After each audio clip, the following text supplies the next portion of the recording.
Good afternoon, ladies and gentlemen. This is Davo from Archon Esports, bringing you yet another 1v1 StarCraft 2 cast.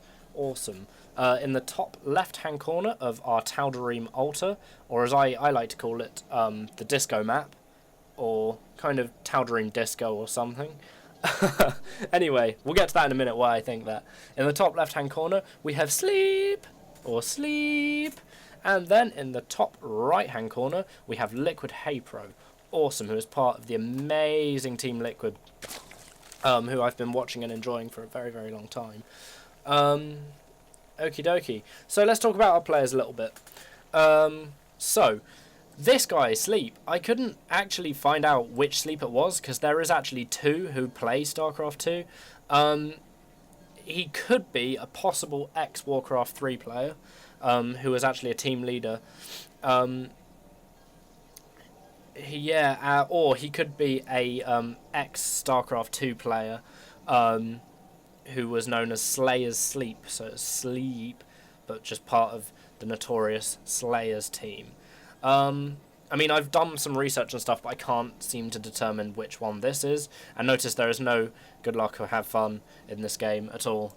So I guess I guess these players don't want to wish each other luck or fun or something like that, or it's just a really unfriendly sort of atmosphere. Well, who knows? Maybe they're great. I don't know.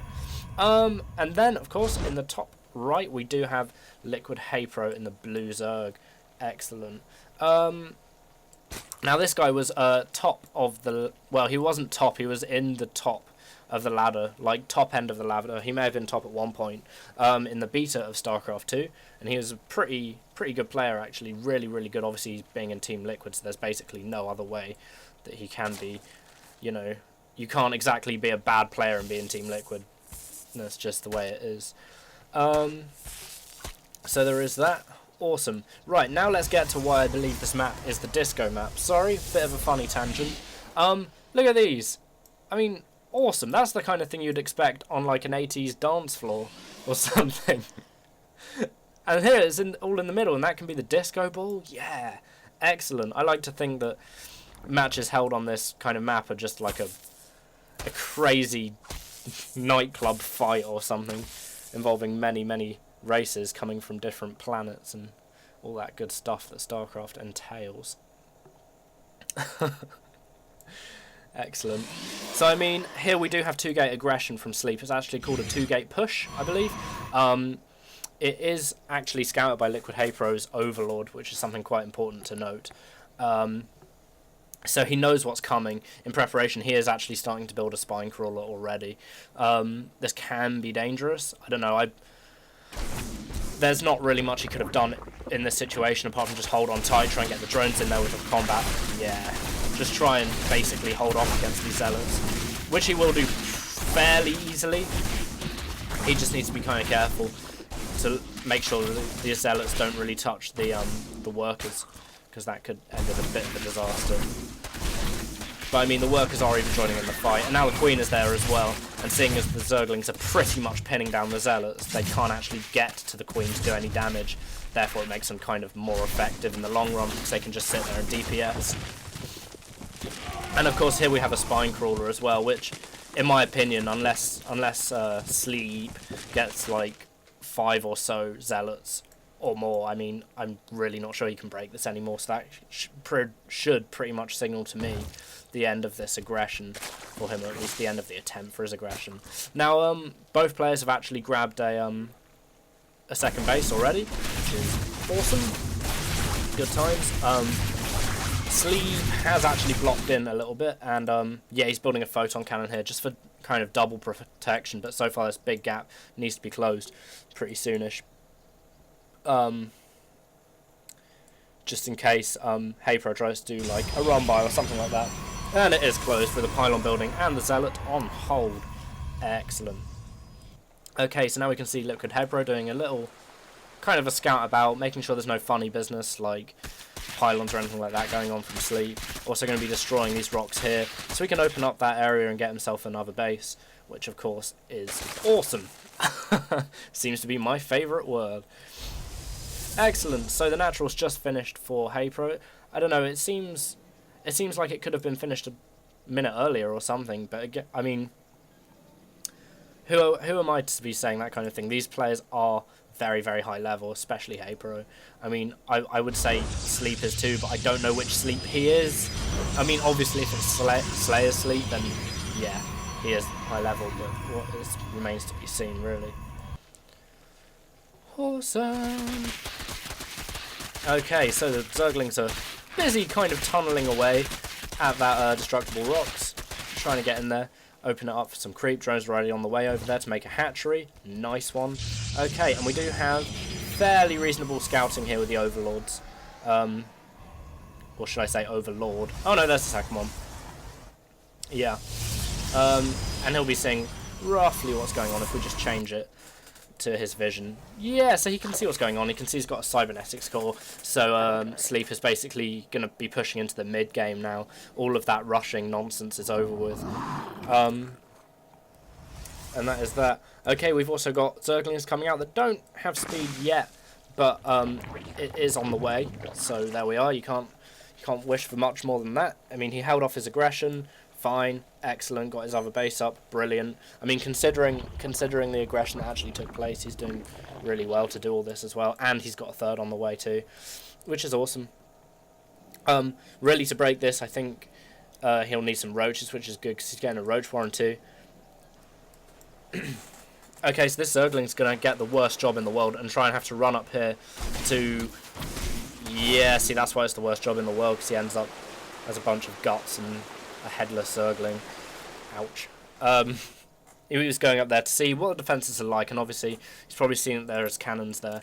Yeah, there's at least one cannon there, so it could mean trouble for any pushes to come. We do see in the production tab now LiquidHaypro building 7 roaches, which is good because, I mean, you'll need something with that much armour to bust that many cannons down anyway, and of course the range means they can shoot over the buildings. Excellent. Zealot getting taken down by some Zerglings. And it looks like we're going to have a push here. I mean... God, that was risky. And the speed kicking in for these Zerglings just in time. If it hadn't kicked in then, he might have lost that one on the end there. And that would have been, let's put it like this, unnecessary collateral damage. And we do have Void Rays producing from Sleep. And they look like they're going to be going off and harassing.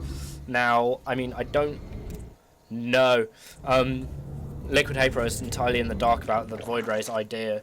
But he is getting a Spore Crawler anyway, which is pretty good play against Protoss because, you know, it defends you against not only air units, but possible Dark Templar attacks as well. And more often than not, when Protoss players block themselves in like this, it either means Void Rays or Dark Templars. Okay, so the attack is beginning now, and he needs to avoid the Spore Crawler like that absolute plague. So we can see HayPro is just putting down so many Spore Crawlers now. He's putting down 5 in one go. Awesome. And the Void Rays are just quickly pottering around trying to kill everything, but of course the Queen takes advantage because the Queen does more damage than a building Spore Crawler. Okay. Oh, he loses a Void Ray. I think that was... Is it Spore Crawler's kill? I don't know. Right, okay, something killed that, but I have no idea what it was. Oh dear. Anyway, we have more engagement going on here. He'd do well to kill these roaches, seeing as they are something that could actually push his main and make this game into a bit worse of a situation for him. But that has to be bad for HayPro. Look how many Overlords Sleep has just killed. That's horrific. That's a massacre on a grand scale. Spore Crawler going down doesn't matter though, because it's got so many. This Queen really does not like these Void Rays attacking her Spore Crawler buddies, and she escapes with a small 20% HP, sorry, left on her. Oh, no, she's dead. Much like everything else in the StarCraft universe, just pretty much dies all the time. These Overlords go down for HayPro. I mean, unfortunately, Sleep is really on top of killing the Overlords at this point in time, but they're quite vulnerable to air units anyway, especially air units such as the Phoenix that have just turned up. Okay, so we can see HayPro getting a Spire out now so he can go and get Mutalisks or maybe some Corruptors to deal with these Void Rays, which is obviously a great idea. Yeah, he's sniping more Overlords, which actually makes LiquidHaypro's live locked. unfortunately. Back here we have Zerglings just chilling out on the dance floor. Oh yeah. And here the attack on the main is still going on. Massive juxtaposition, of course. Okay, we have the Groove Spine research coming for Hydralisks, which will crucify Void Rays, point in case right there. It gives them 6 range, rather than, I think they start with 5, which is so necessary for anti-air purposes, because it just means, because they're so fast on creep, Hydralisks, they can just get ahead really quickly and kill the Void Rays where they stand. Awesome. And of course Hydralisks are a very, very notoriously slow unit off creep.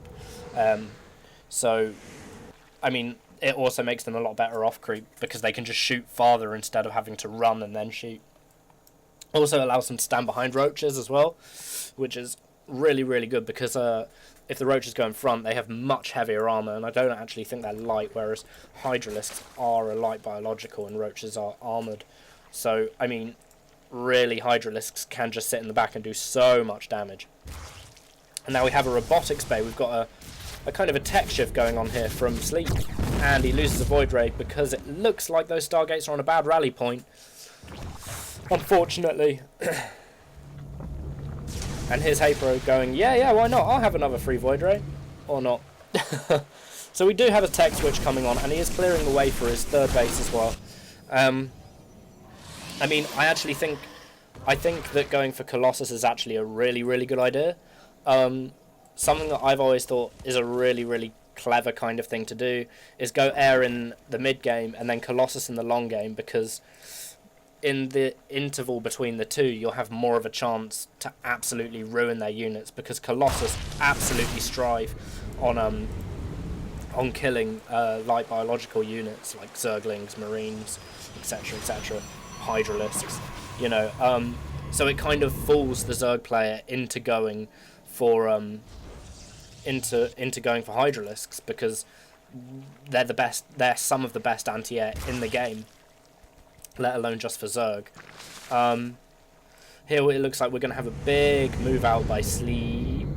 Looks like he's gonna be pushing this third base as well. And we actually do have a Colossi on the way now, but that range upgrade is nowhere to be seen yet. Weapons +1 coming for Sleep as well, which is obviously entirely necessary. But on the other hand, these Hydralisks should completely destroy this Protoss army with those lovely force fields, which, I mean, really, really will determine the rest of the game.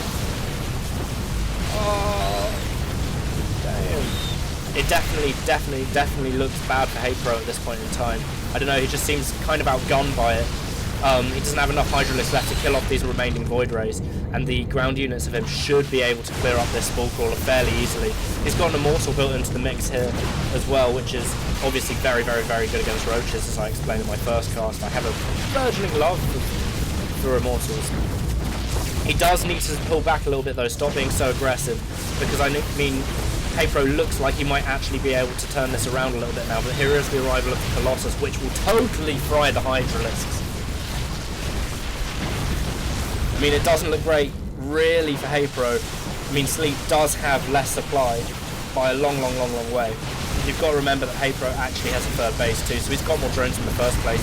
Look at the amount of damage that the Colossus is doing to those Hydralisks. Ouch, in one word. It looks like this third is definitely going to go down here. Yeah, I mean, that's a pretty big disaster, and there is the GG from Haypro. I mean, despite GGing when he was, I don't know, 15 supply ahead, supply isn't everything. I mean, really, there's only so much you can do when it gets to a certain point against a composition like this. I mean, I felt at one point that Sleep could have been over-aggressive a little bit, and that might have maybe made him not lose the game, but have to be in the game for longer. Overall a good game though. This is my second StarCraft 2 pro cast, so like, you know, me casting pro people. I hope you've enjoyed it, guys. Have a nice day and have fun playing StarCraft. Cheers.